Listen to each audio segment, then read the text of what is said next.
now that we have our train station maps fixed and everybody's in there, we want to do some path constraints on some motions here to get some of these people to be animated and go onto the train. If I turn on my animation now, you'll see some movement. The train door opens. This guy stops, but these three people we want to put on the train. So in order to do that, we have to turn on a couple things. Right now, the file has everything populated. It has the paths in there. But if we turn on, okay, if yours is not on, we have to go up here and we have to toggle on your Scene Explorer, okay?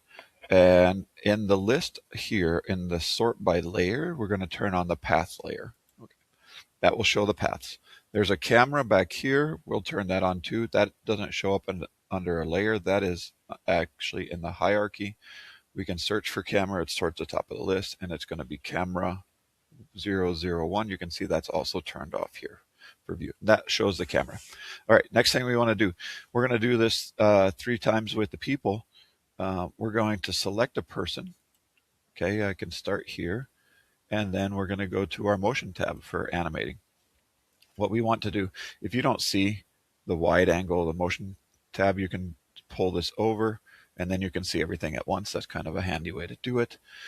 We are going to add a path constraint to this person by assigning him a controller. There's different types of controllers in here. Basically, we want to just transform his position. This may be collapse. So we want to open up the transform, which means to move him. We're going to do that. We're going to select position. And this is with the guy selected in the scene, okay? And then we put position, and then we go up here to assign him a controller. And that's going to give us a pop-up list.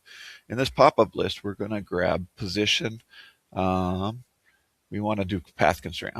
Path constraint. And that's going to make him stick to a path, okay? And then I click OK.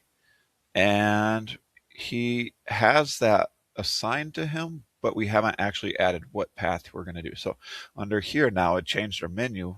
We can do the path parameters. We're going to add a path to the person. We're going to select this red path, which is labeled to match person 2, path 2.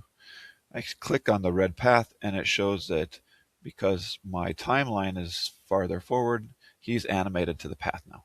Okay, he's not going into the train facing the right direction, so we have to rotate him. We can do that down here by let's see, we do follow, we turn that on, and then that's going to make him follow the path. As the path turns, he's going to turn. He's backwards now, so I can just click flip. Okay, if I'm going to, I can have some other choices here. That would turn him to 90 degrees, and this would rotate him horizontal to vertical. So I'm going to do X and flip. So you're going to do the same thing to the other guys. Okay, in order to get out of here and accept that, I can go to my select tool and just click on the next guy. We're going to do the same thing. Position, select, find the path controller, path constraint, click on OK, and then we're going to add path and animate this guy on the path as well. Okay, 1, 2, these guys go in. Same thing with the last one. We're going to click on the person, motion, assign controller, transform position, X, Y, Z. We're going to do path constraint. Okay. This guy also is going backwards. We're going to click on follow. I didn't do that for the second guy. I have to do that as well. We got to flip him around the other direction. And he's not moving. Let's see if he moves. Oh, because I haven't added the path yet.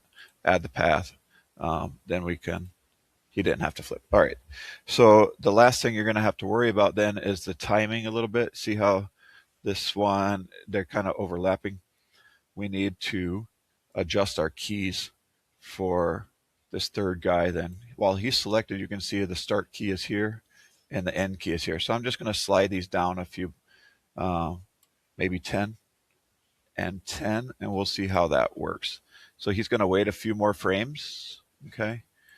Maybe it's still a little too close. Let's see if I wait until 20.